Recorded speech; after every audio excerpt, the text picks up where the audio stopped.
get started. So I want to welcome my guests, Marta Vicarelli and Mia Mansfield, and we'll learn a little bit more about them in a moment. And everyone joining at MassCEC today and beyond. We're really excited about this still relatively new MassCEC speaker series where we're highlighting experts, practitioners, and pioneers from a variety of existing and emerging climate tech sectors and disciplines, as well as subject matter experts who can provide insights into broader economic, social, and technological dynamics shaping our industry. Today, we're going to talk about climate resilience, and I'm happy to welcome again Mia Mansfield, who leads resilience efforts at the Mass Office of Energy and Environmental Affairs, and Marta Vicarelli, an economics professor at UMass Amherst, who focuses on nature-based solutions, among other climate adaptation and resilience fields of research. But before we jump to Mia and Marta, I'm going to, as I always do in this speaker series, briefly set the table for our discussion today. So within the context of climate policy, programming, and climate action, mitigation efforts to reduce greenhouse gas emissions gets most of the attention, perhaps appropriately, but cities and states are increasingly focused on climate resilience, which essentially describes a community's ability to prepare for and recover from climate-related impacts. But Mia and Marta may offer some more nuanced definitions. Confusing matters, the lines between climate resilience and climate adaptation, our efforts to cope with a changing climate, are increasingly blurred, and we'll get into that a little bit today as well. Here at the Mass Clean Energy Center, we first became interested in energy resilience shortly after Hurricane Sandy decimated New York City and caused widespread power outages across our region in multiple states. And leveraging some mass-based microgrid technology prowess, we launched a microgrid market study. We supported microgrid feasibility studies. We discussed microgrid regulatory frameworks with our partners at the DPU. And we funded some energy resilience projects at a variety of public and private critical facilities. And of course, energy resilience investments and related infrastructure respond to a very specific hazard, electric power interruption. But we know that climate change increases risk for a wide variety of hazards, from sea level rise to extreme weather and heat events, inland flooding, which is increasingly getting a lot of attention, and more. So while we have here in the Commonwealth very ambitious greenhouse gas reduction targets, ambitious climate mitigation efforts, what are we doing to prepare ourselves for and bounce back from climate-related disasters? How will we pay for resilience? Should we add wildfires to the list of hazards we must prepare for here in Massachusetts? In addition to physical infrastructure that could protect us from climate-related hazards, expanded culverts, seawalls, and so on, cooling centers, should we be investing more in nature-based solutions, which we'll learn about a little bit more today? So we're going to dig into these issues with Mia and Marta. So again, thank you to you both for joining today. Really excited about this discussion. For the audience, as always, please feel to drop questions into the Q&A, and then we'll do our best to address those toward the end of the discussion. So welcome to you both. Let's start with you, Mia. If you could just please briefly introduce yourself, and let's start with some basics. What is resilience, and how is it different from adaptation? And how are, as I noted, how are the boundaries between these concepts blurring? And also, what are we protecting against? What do we need to be resilient against? What does that hazard landscape look like here in the state? Thanks, Galen. Thanks for inviting me today. I'm really excited to be here and along with Marta to share some of what we are focused on and thinking about and doing at EEA on this hugely important and wide-ranging issue. So my name is Mia Mansfield. I'm the Assistant Secretary for Resilience at EEA. I work under Secretary Catherine Antos on her team and Secretary Tepper. And so if you could please go to the next slide, I have a few pulled together here. But in terms of, what is adaptation and resilience, and I agree, these terms mean a lot of things to different people. Between adaptation and resilience, there's definitely blurring between them. This definition here is what we use at the Resilient Mass Plan at MVP, and the parts of it that are really sort of important to me are that we're really looking at, the built environment, but also social resiliency of the natural environment as well. And we're thinking about how we're, anticipating, coping with, rebounding stronger from hazards. It's about, not just the recovery, but the continuous adaptation and the continuous of the building capacity and building stronger and more connected communities, organizations, systems to react to these, these events that are changing and that have sort of a chronic nature to them, and then an acute sort of specific event nature to them. And so, I sort of prefer adaptation because it connotes more of that, transition and that process that people and society sort of have always gone through. But I guess, some people think of adaptation as the process of getting somewhere, and resilience as sort of the outcome. But I think this work is so much about, the process and the transition, and not really reaching a steady state. So, and fair to say that there are measures that provide both benefits. Yeah, correct? of course. And if you can go to the next slide, just in terms of the other part of your question of, what are we preparing for? This is largely probably, familiar information to everyone. This is from our Resilient Mass Plan, but, generally we're expecting things to get wetter, hotter, stormier. We're seeing the in this image right here, the climate of Massachusetts shifting down towards a mid-Atlantic climate, even closer to a southern climate later in the century, days above 90 degrees increasing. We know all of this is, vulnerable communities, environmental justice communities are much more vulnerable to all of these impacts. In terms of precipitation, we're going to be seeing more variable and reduced rainfall overall, but when it is raining, it's more intense and duration is longer. In terms of flooding, increases in sea level rise, and the property and infrastructure damage that will result over the century. And if we could go to the next slide. What do all these, hazards mean for Massachusetts? That was the core question driving us to develop the Massachusetts Climate Assessment. If you haven't read it, highly recommended, and kudos to the team at Industrial Economics that helped us put this together. But it's a really interesting report that it takes these hazards, it evaluates these range of issues across these 5 sectors, across 7 different regions in the state, by 3 different factors. What is the magnitude of the consequence of that impact? What is the disproportionality of who is actually exposed to that impact? And then what is the gap in action at the state and local level at the time, to identify these priority issue areas to really help us focus our assessments and our actions around them. And as you can see, they range. There's so many topics here. There's so many challenges and issues, from health effects of heat to damage to buildings and infrastructure, to our natural environment and degradation of different ecosystems, to the reduction in state revenues or the increased reliance on different government services, to the economic impacts we'll face across the state. So, there's certainly a lot to do, but we're working to sort of better understand and create these frameworks so that we can focus our work and be more strategic and try to, move the needle on these issues, and especially with the focus of, vulnerable communities and who are most and first impacted. I think with that, I'll turn it back to you.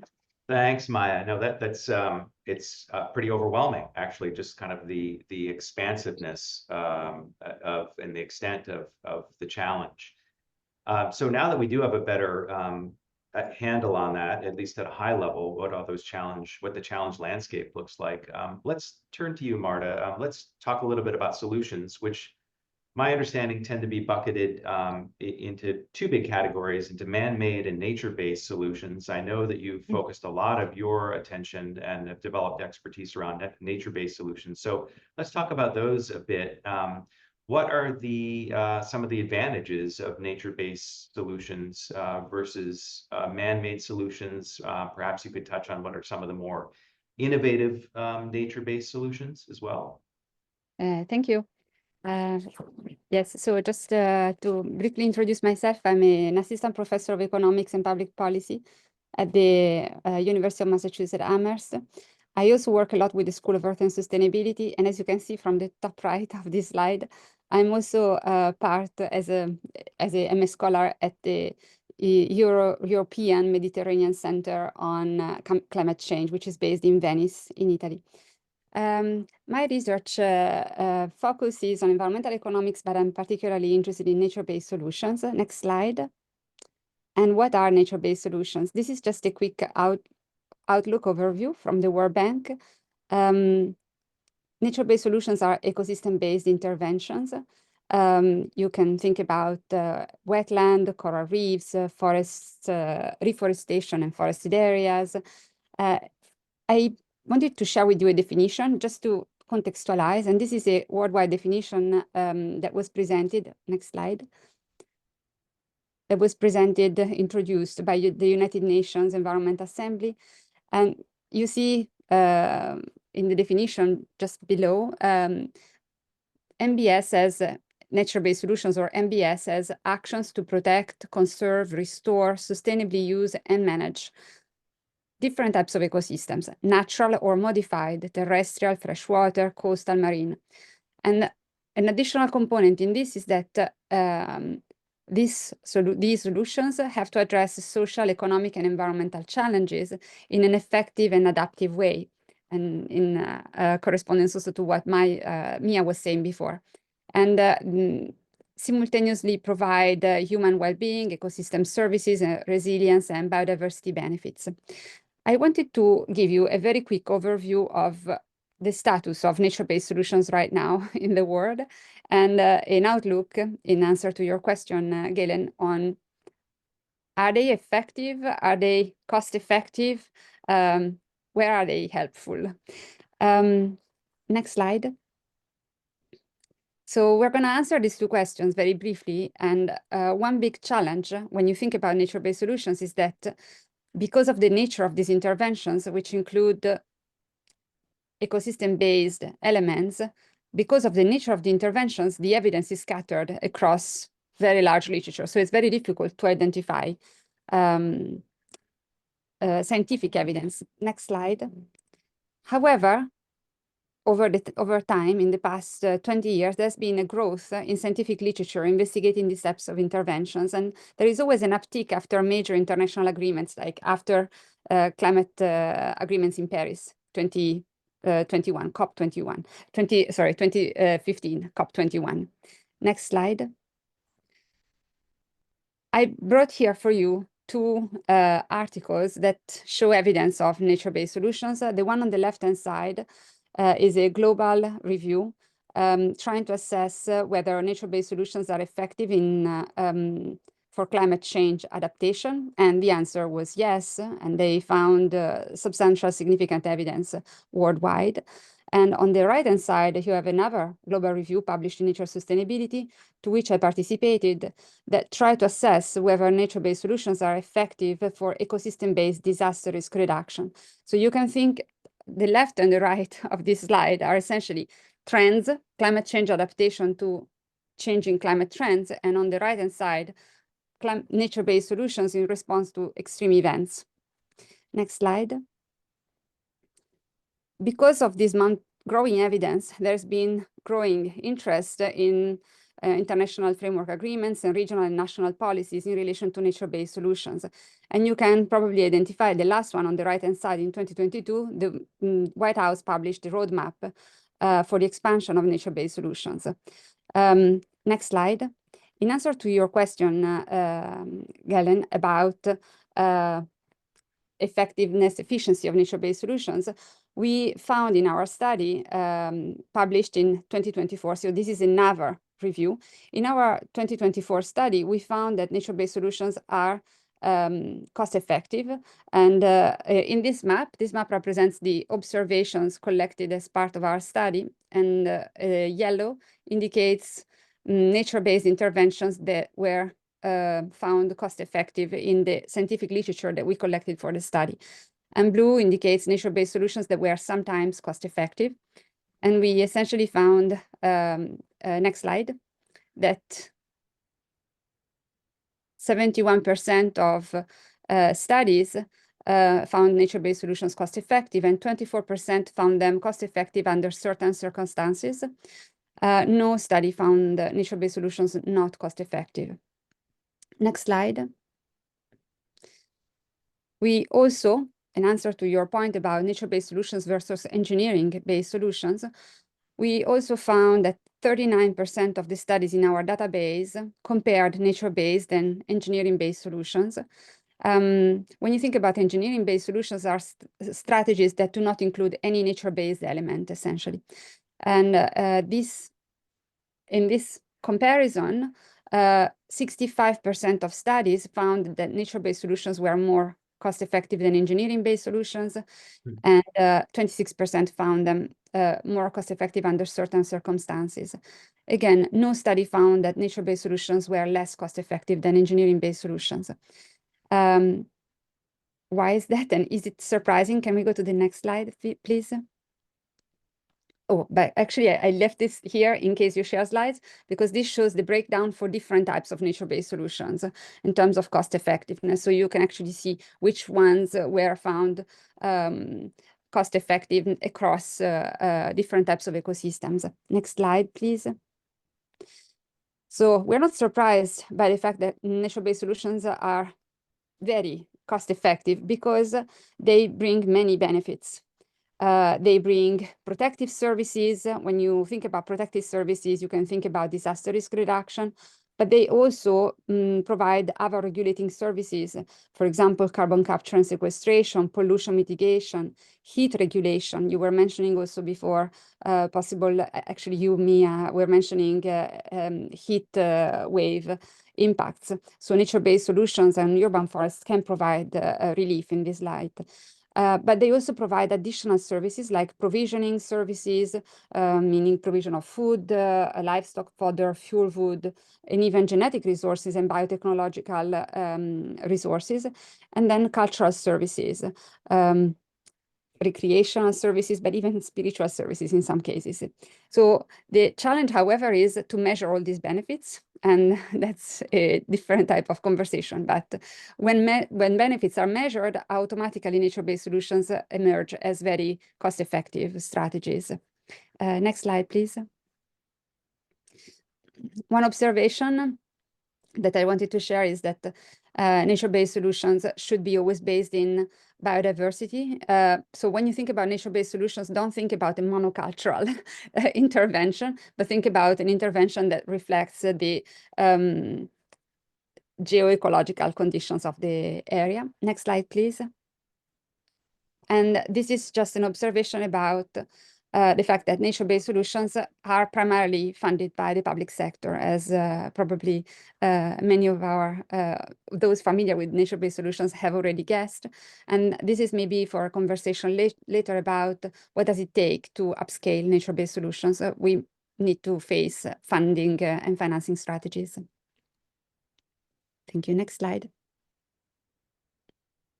And it's back to you. Thank you, Marta. I mean, that's very interesting because my sense is that there is, perhaps I've only picked up on this, but perhaps a bias toward engineered or man-made solutions. So I'm not surprised to see the cost effectiveness data for nature-based solutions, as well as all of the kind of additional positive externalities and benefits. But the data are really compelling, actually. It makes me think we should be, there's a longer, right? You cannot, some do not mature instantly. It takes years for a tree to grow. You can install a culvert in a matter of months or weeks, but the benefits seem pretty clear. So just wanted to also mention something else, which is that, of course, there is a possibility for hybrid interventions. And in fact, these are emerging very strongly. And I wanted to mention a few resources. I'd be happy to share these additional resources. Maybe at the end, I can show a slide with the QR code, and people can go there and access all this. But we had just in January a National Academies Practice Forum on Nature-Based Solutions that brought together engineers and ecologists and practitioners from different disciplines. Also, important to point out the fantastic network of engineering with nature in the US. And so where nature-based solutions incorporate also engineering elements. There are a lot of resources that I'd be happy to share, including resources from the World Bank, the European Union. So there is actually a lot happening also at the interface between engineering and nature. So I don't see them as competing strategies anymore. I see them actually as complementary strategies. Yeah, that's great. Well, and I realize too, and this is we could have an entirely additional kind of conversation about the workforce, but I don't think we have time for that today. But that would perhaps be an exciting follow-up. So Maya, let's pivot back to you. Thank you, Marta. So we talked about cost effectiveness, but that still involves the word cost. So how do we think about financing resilience? How is the state kind of set up to tackle resilience? How does EEA partner with other communities to understand challenges and solutions? So what does that interface look like with the broader community? Yeah, good question. So I have been at the state for the last 6 years. And during that time, I really experienced the explosion of the focus on this topic, on climate in general. But for me, resiliency. There's been a huge expansion institutionally and also, financially and focusing on this challenge at the state level and especially at the local level. And very proud to be part of that. And here's sort of the team that is behind it at EEA. So, I think there's been a few different really important changes in the last few years. So, under Governor Healy, the establishment of the climate office and the climate chief and the executive order establishing those was really a day one sort of foundational mandate around climate and around looking at it from a whole of government perspective. My boss, Catherine Antos's position is a new one under Secretary of Decarbonization and Resilience. Resilience is a North Star of EEA, one of our sort of core goals that the agency is focused on. And our team, the adaptation team, has grown over the last 6 years from around 2.5 people when I started to 16 at this point, and then we're still hiring, so that is amazing. We have a new Office of Climate Science. We've established a new the Resilient Mass Action Team, which is our interagency team that's implementing the Resilient Mass Plan, and that meets regularly. The Resilient Mass Plan was launched and sort of rebranded, and we've been working the last year and a half almost on implementation, and the funding for local work through MVP has doubled. The last year, our $52.4 million in funding was sort of the largest ever, and we have the amount of funding for state implementation has also increased significantly.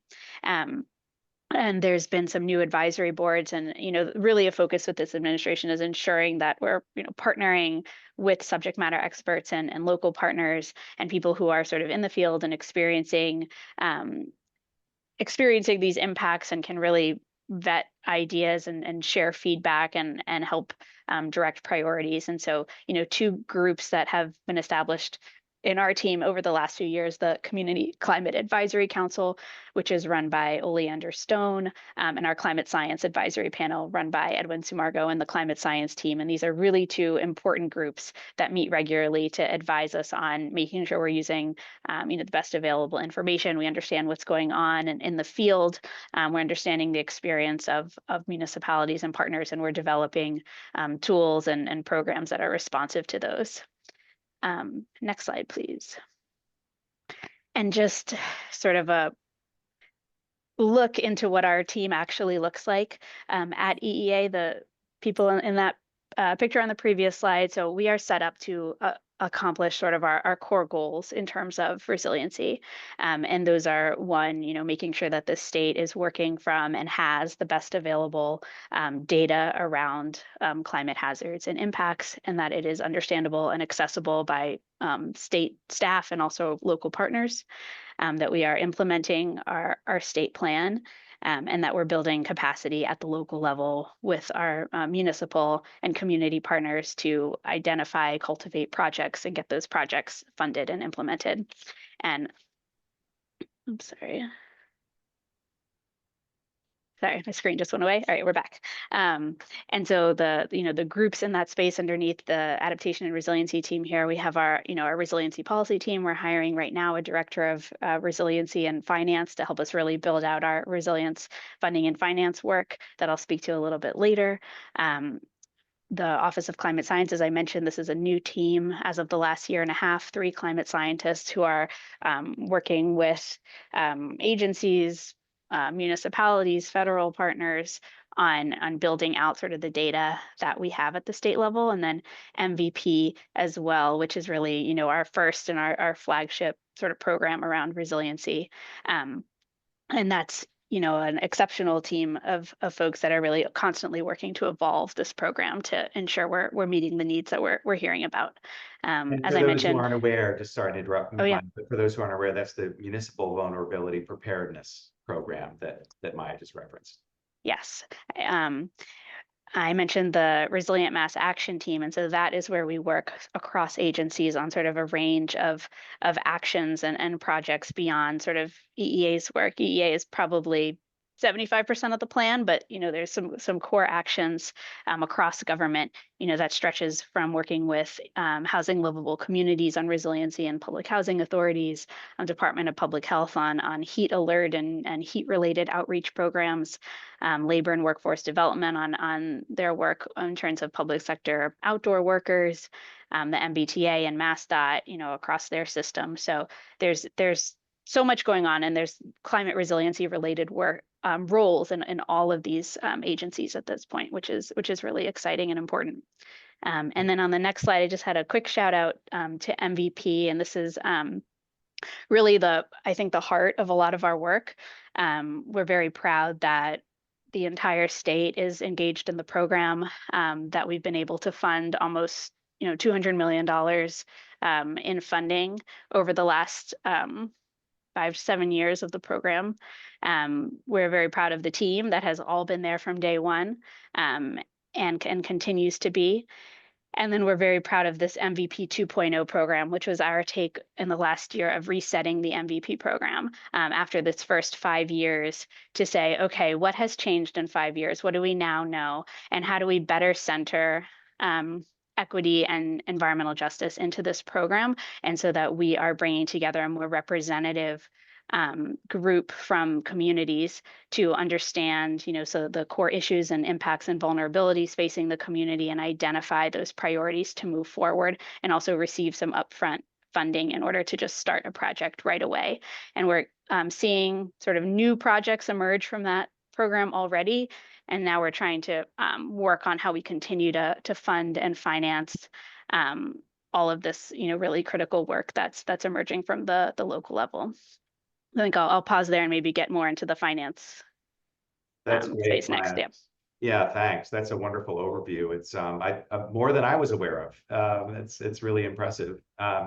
So Marta, back to you. So now we have a sense of all the various efforts that the state is undertaking to engage communities around resilience. But I also know from our first conversation months ago, when I first began to learn about you and your work, that you shared some very interesting information about the engagement you've had with communities. So I'd love for you to kind of touch on that for a moment. What did you learn about communities and how they're thinking about resilience? So the background for this is that at the University of Massachusetts, and please consider all the campuses involved, we were wondering what was the status in terms of climate impacts experienced and possible strategies that municipalities were hoping to implement or already adopting. And so we published a report and an article, and you see them here on the right-hand side. And now I just wanted to show you some highlights from this. So this project started in 2021, and it was our baseline, and we are building on this, trying to collect data every 2-3 years. And we collected another round of data in 2023 that focused on transportation infrastructure. Next slide, please. The effort started as part of the Northeast Center for Coastal Resilience. So I just wanted to leave this slide here in case our audience wants to go back and learn more about it. And it includes all campuses, faculty from different disciplines. And the goal is really to be able to develop actionable science and to be able to support the public sector and the private sector with focus on the blue economy. Next slide, please. This project in particular was developed with the Massachusetts Municipal Association, which has been our partner throughout, especially in survey dissemination. Next slide, please. The purpose, as I said, is to create a comprehensive outlook and baseline so that we at the university level can build on it progressively and create a time series of indicators. Next slide. For the data collection, we wanted to collect data on climate change hazards and impact, resilience strategies, barriers encountered, and data needs. Particularly, the data needs were particularly important for us so that we could figure out how to provide this data, how to collect and provide this data in the future. We disseminated the survey to 351 municipalities, to all municipalities, and we got data from 111. And municipalities from all counties and planning regions were represented in the survey. Next slide, please.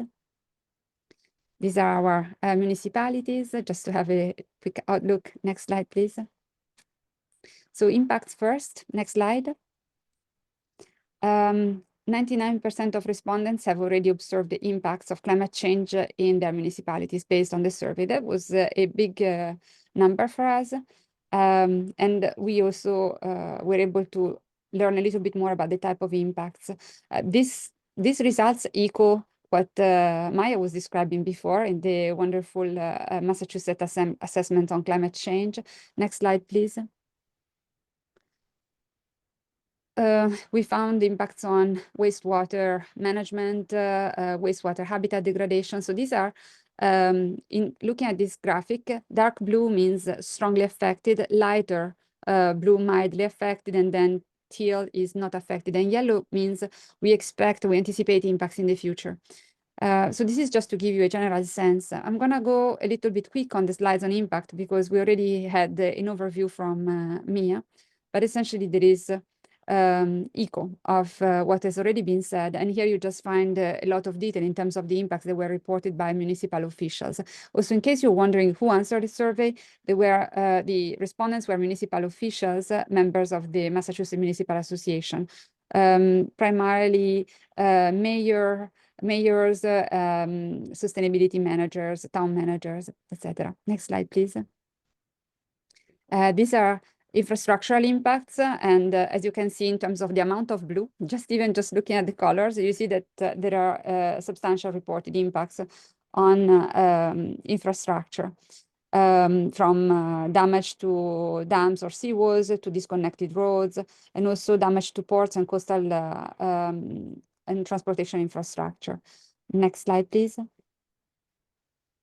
In terms of economic impacts, we started observing some interesting patterns related also to real estate. You can see here, first of all, overall additional costs related to disaster response. This type of survey was also accompanied by focus groups, and often respondents who were associated with the Department of Public Works indicated that the Department of Public Works funds essentially are all devoted to trying to respond to disaster.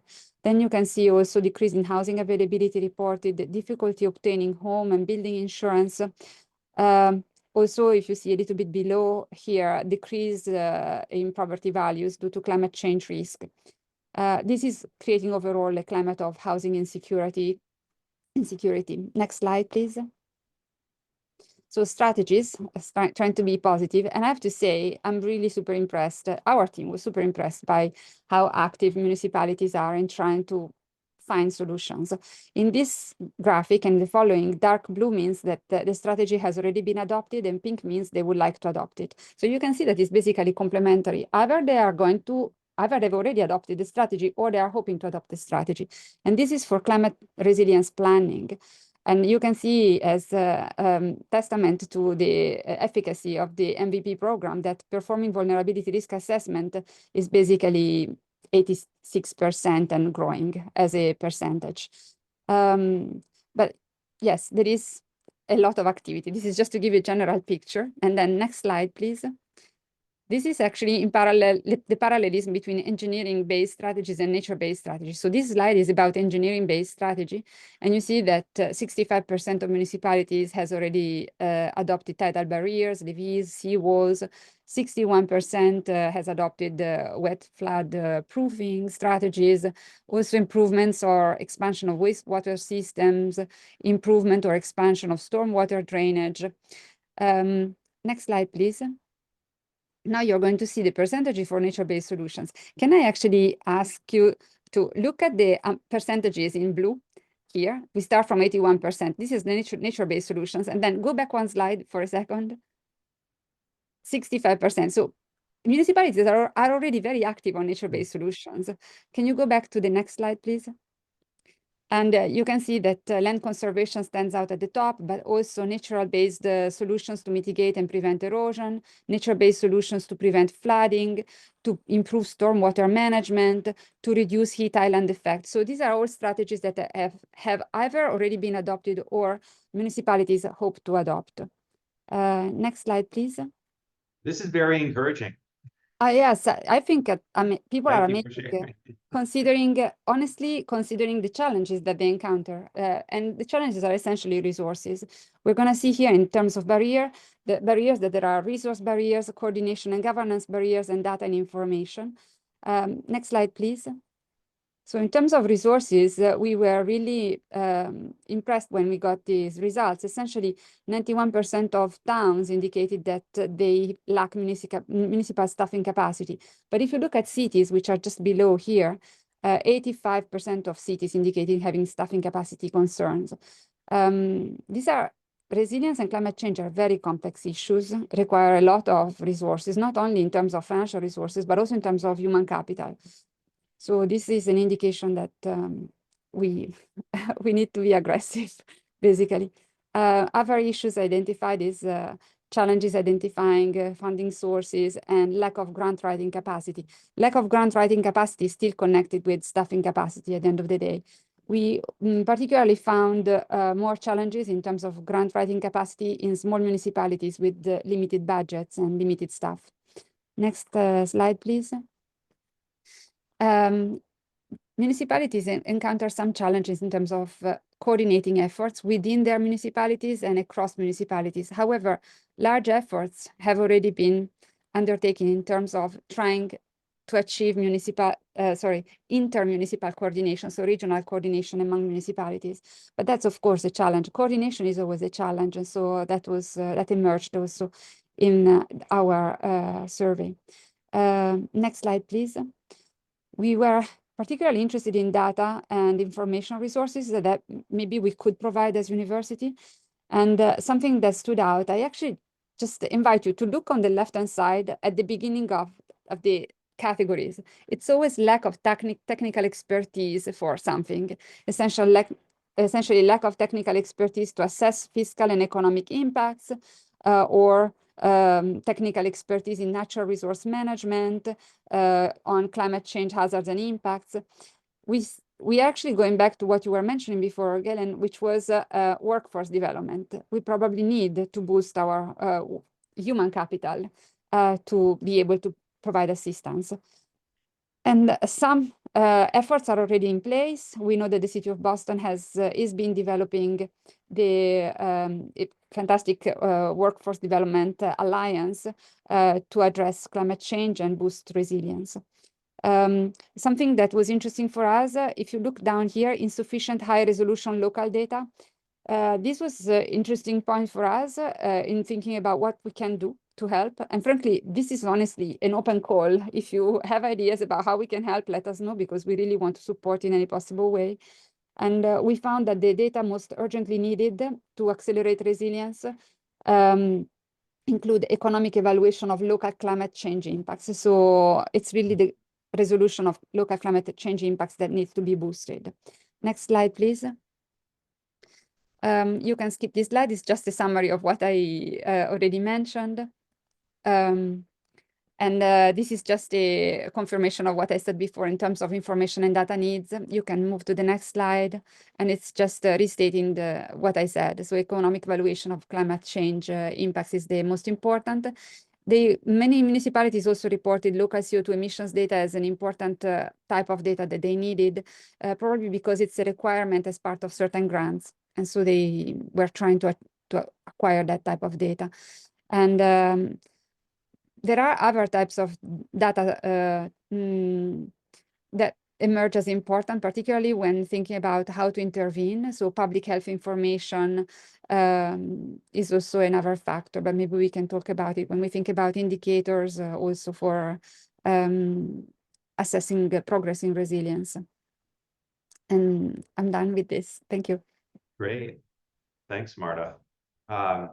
So yes, we touched on it a bit earlier, Maya, on the kind of the financing end of this. And I know you and I talked about this years ago. And so let's get into that a bit. What unique challenges does kind of resilience finance present? I know, for example, with mitigation finance, at least you can leverage, you're either generating revenue typically, or you're reducing energy costs, and that can help support the project pro forma.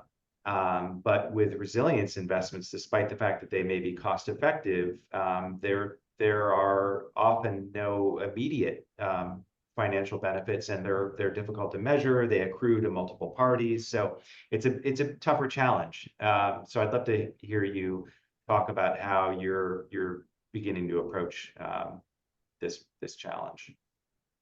Yeah, it's a huge challenge and probably one of the biggest focus of our work these days. I think there's sort of two main kind of buckets, like two main components to it. One is really addressing some of the challenges that Marta was just talking about around capacity, because without that, we're never going to have sort of the projects and the work that is needed to fund and finance, because we need those projects to be, identified and cultivated and planned and designed and, all the steps of the process before we're getting to sort of a project ready to implement. So building that capacity at the local level is a sort of foundational part of what we're trying to focus on. And I think some of our, because yes, we're very much hearing the same issues that, Marta is raising around municipalities lacking the capacity to do this work, and struggling with sort of complex and applications and opportunities. The funding challenges of there not being enough, or not spanning fiscal years, or being capped too low. Grant programs being too competitive, and smaller towns not being able to access them at all. Federal funding being uncertain or non-existent. And so, with all of this, we've really been focused through MVP and with some partners on developing a capacity building strategy that is really focused on, simplifying and streamlining the grant process, increasing access for smaller and less resource towns, and then providing more clear direction on what it means to build resiliency at the local level, and not having everyone need to sort of reinvent that wheel. And some of the main solutions or projects kind of under development in that space are this year with the MVP grant that's open right now, really having a carve out and a set aside for rural and small communities, dedicated funding, reduced match, different forms of sort of reimbursement, to try and address some access issues. We're looking at how to develop a resilience regional capacity program to support regional entities in working with towns on projects, and also on regional projects that would benefit sort of multiple towns. We've been working with MAPC and PVPC, the Pioneer Valley Planning Commission, and MAPC, of course, to develop a resiliency playbook that will be out in the coming months, that we're really excited about, that's sort of bringing together a lot of expertise from around the state, to really develop an interactive tool around, for certain kinds of towns dealing with certain kinds of issues and certain kinds of priorities, really how to move forward, and what are those recommended projects and best practices. And within those projects, how do we have sort of more examples of scopes of work and budgets and partnerships and all the components of that projects that would be competitive to move forward in an application. And then another piece of this is the climate one stop that we've been working on for a while now and hope to pilot starting in the grant rounds next year, where we're bringing together a lot of our resiliency grant programs into one common application to sort of streamline that for municipalities. So the capacity building space is one very important sort of foundation. And then if you go to the next slide, please. The second piece is, so as we're building this sort of pipeline of projects and projects of all kinds, how are we ensuring we have the funding and financing systems set up to scale and meet the need that we're already seeing and that we're going to be seeing over the coming years, because our grant programs are already, oversubscribed and competitive. And so this has been a project that's been underway for almost a year now in partnership with the Climate Office, with Administration and Finance, with MassDOT, to look at these three pieces. How are we increasing resources for resiliency? How are we stretching dollars further and looking at financing mechanisms beyond grant programs or in coordination with grant programs to stretch funding over time? And then where are we looking at the institutions where this funding and financing is happening, and expanding, familiar and successful authorities for resiliency, or looking at new ones that might be needed. And as part of this, we're just setting out on an assessment of estimating the value of resiliency as well, and looking at research that's gone on around the country and in different states, looking at, how do you really measure the value of loss avoidance and sort of things that resiliency projects do provide, and sort of the benefits that Marta had laid out as well. How are other places starting to generate and assess and attribute value to all of those really crucial benefits of these projects? So none of this there's no, clear solution, and it's not a very straightforward project, but there are options and there is sort of emerging work out there, and so this is an area that we're really focused on, and this report's going to be coming out in the coming months. We're hiring the resiliency finance director to help us have the capacity to really give this a life and move this forward, and so this has been sort of a huge focus of our work the last year. Thanks, Maya. That's great. I know we're running a little short on time, so I'm going to try and maybe focus on just a handful of issues before we move to some audience questions. So in the realm of regs, and maybe you could just speak to this very quickly, Maya, but what's the intersection between, a lot of the climate impacts are, impact the built environment. So is there a connection there between our building code and related regs and our resilience policy? Yeah, you could get to the next slide. So yeah, this has also been an area of emerging focus.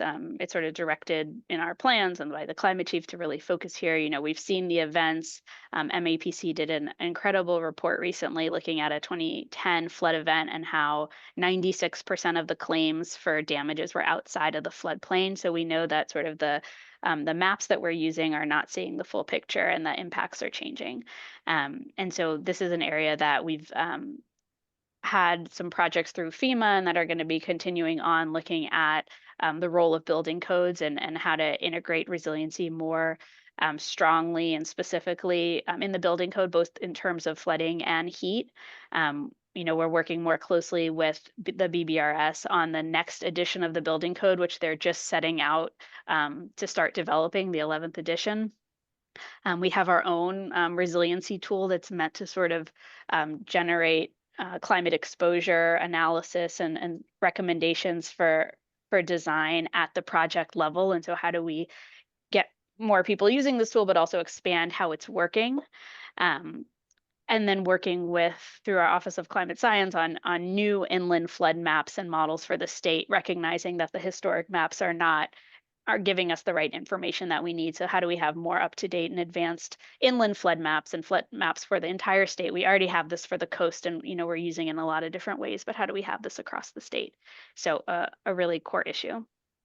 That's great. Thanks, Maya. And I know, again, it's worth just observing for folks that there are a lot of strategies that really can provide substantial mitigation and resilience benefits. And here, I think Passive House is a great example, right? Yep. Where you've got a really, really high-performing building envelope that reduces emissions for that building, but you also have a shelter-in-place opportunity with a structure that can remain warm or cool over days in case of a long-duration grid failure. So there are a lot of opportunities to make investments or to change regulatory structures that provide both mitigation and resilience benefits. Exactly. Yep. So why don't we just flip quickly to metrics, and maybe we could turn back to you, Marta. And just we always want to know that we're making the right investments. So how do we measure success in the realm of resilience? What do resilience metrics look like? Yeah, that's a very difficult question because, of course, I think maybe Mia has, this is Mia's slide, and she has certainly metrics used at the state level. I can maybe add a consideration. If you want to go first, Mia, then I can add a few considerations based on some of our findings and some observations related to nature-based solutions if there is interest and time. Sure, I'll go quickly. And maybe if you can click one more time, I think the rest of that sort of diagram may show up. Okay, cool. So metrics, another area we have been really focused on and thinking about, because yes, we have sort of these plans that lay out these issues, and we have a statewide action strategy and an action tracker, but how are we ensuring that we are kind of moving in the right direction, and we are directing sort of our funding and attention where we need to be, and where that attention might be sort of not enough, and how do we sort of track our progress more sort of specifically, and how do we better define in doing that, what are our goals, and what are we trying to move forward under this sort of big umbrella of resiliency. And so just wanted to mention this project that recently wrapped up, where we took the impacts from the climate assessment, we translate them into goals for the state. Here's sort of an example in yellow. So for example, the health effects from extreme heat was a priority impact. It's a goal that people are safe and healthy during extreme heat events. We identified the indicators of sort of what we want to see happening, increasing access to cool spaces. We have strategies already from our plans that sort of connect in, but then these specific metrics around, for example, percent of population with public outdoor recreation opportunities for cooling within a half mile of home. So identifying these metrics that we started to track in the 2024 climate report card that came out in January, and that will have a fuller sort of set and dashboard by the 2025 one is our goal. But yeah, this is exactly sort of what we set out to do, is have a more clear framework of what it means for the state to be advancing resiliency, and how do we track that in a more sort of defined way moving forward. Thanks, Maya. So maybe I can share some thoughts based on our conversations with some municipal officials. So first of all, I would like to say that I feel very fortunate to live in Massachusetts because we have super smart and efficient people working in the public sector, and this slide is just evidence of this. But at the same time, I'm realizing that we have so much work ahead of us all the time. Let's not be discouraged by this. Let's take it as, okay, we are going in the right direction. Something that we noticed, and I wanted to share, is that when we asked the municipalities if they could identify populations that were more at risk in their municipality, they provided a list of, like, a category, a ranking of groups that could be more affected. But then when we asked them, so first of all, my slide didn't come through for some reason, but don't worry, I can summarize it for you. So the first report, 94% of respondents indicated elderly residents as very vulnerable to climate impacts, followed by people with disabilities and low-income residents.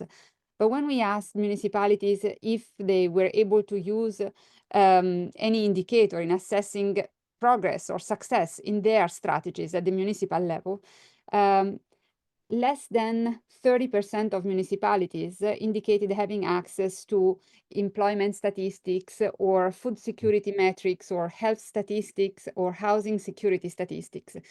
And less than 7% of municipalities have this data disaggregated by race and ethnicity, for example.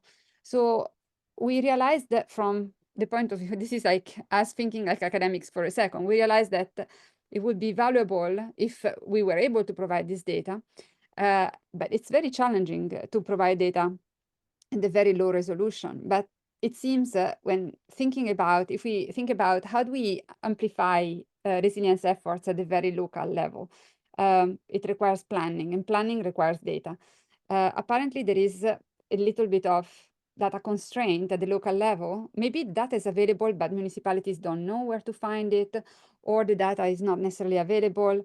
So essentially, these are just some thoughts. And honestly, we are still exploring this aspect, but it seems to be a challenge for planning. Great, thank you.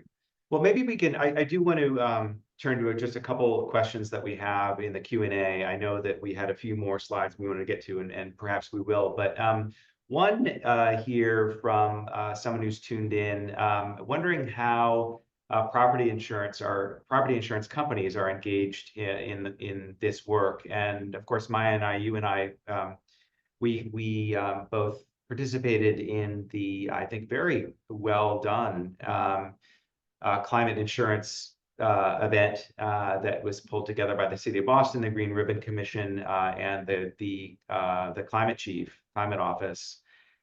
So I'd love to hear you just quickly reflect on that. I think it's encouraging, but I think there's a ways to go before I think we see the mainstream insurers becoming engaged in a very serious way in this issue with widespread and relevant products. Yeah, no, it's definitely an area that there's a lot of interest in conversations in, and really appreciate the Green Ribbon Commission sort of facilitating a lot of those.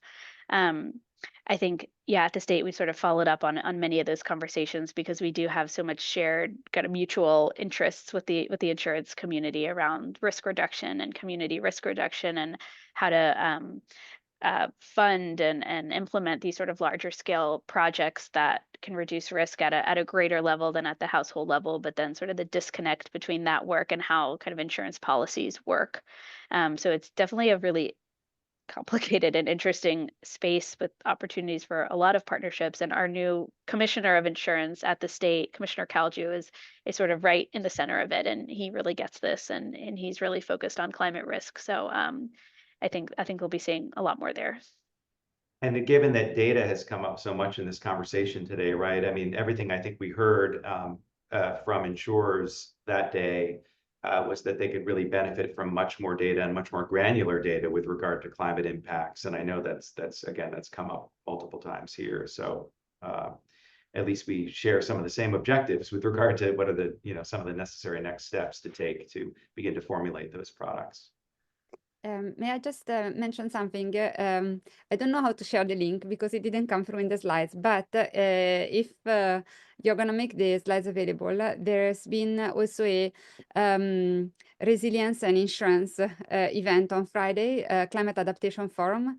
That was very interesting, and it's recorded and it should be available. And the other thing, the UMass system is organizing a series of sustainability solutions, sustainable solutions lectures, and the focus was resilience and private sector. I'm organizing it, so I encourage you to give it a go.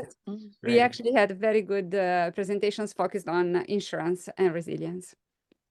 So we only have literally 1 minute left. So I'm just going to do a rapid fire question to you both, quick reactions, or you can decline to answer. But we heard from you, Maya, and I was impressed. I thought I was aware of a good deal of our resilience work, but not aware of all of it. And it is really impressive. And thank you for everything you've done and your leadership. But there's always room for improvement. So if you could call out maybe one example of a resilience or adaptation kind of policy framework that you think that we should be exploring, either as a state or as a region, or that cities should be exploring. If either of you have thoughts about that, love to hear it. Where do we need to be looking next to kind of up our game even more? I would say the first thing that came to mind for me was, truly figuring out how to mainstream the sort of climate informed decision making in the current investments and work that we're doing. I think we're cultivating and trying to fund a lot of sort of new projects, but there's so many sort of existing investments and sort of everything that the municipalities in the state are already doing, and how are those sort of connections being made within sort of transportation and schools and just everything. And so really the mainstreaming of this decision making, I think, is huge. And also the focus on heat. I feel like that's that's really key. I mean, it's centrally about people. It's about equity. It's about, under-resourced communities, environmental justice communities. And so I think that focus really elevating to where the work has been on the flooding space has been so important. There's so much more to do there as well, but really increasing that focus as well. Great answer. Thanks. Yeah, so I completely support. And I think anything we can do to catalyze the process, because it's kind of, we are in a hurry, actually, no? So I think human capital development, so technical expertise, if we can boost it in any possible way, workforce development, very important to implement the strategies and to basically design also these strategies at the local level. And exploring any possible partnership with the private sector as well to support financing, especially in the next 4 years. I think the next few years are going to be tough. We need to work together as much as possible. From the academia, I give you my full availability and support. I can't imagine why you would say that, but so thank you both. On that note, thank you both. This has been really wonderful. I learned a lot. We could have kept talking, I think, for hours. Thanks to everyone who tuned in. Really appreciate your time, and glad that you're now connected. And yeah, thanks again. It's been great. Really appreciate it. Thank you so much. Thank you. All right. Nice to see you. Bye. Take care.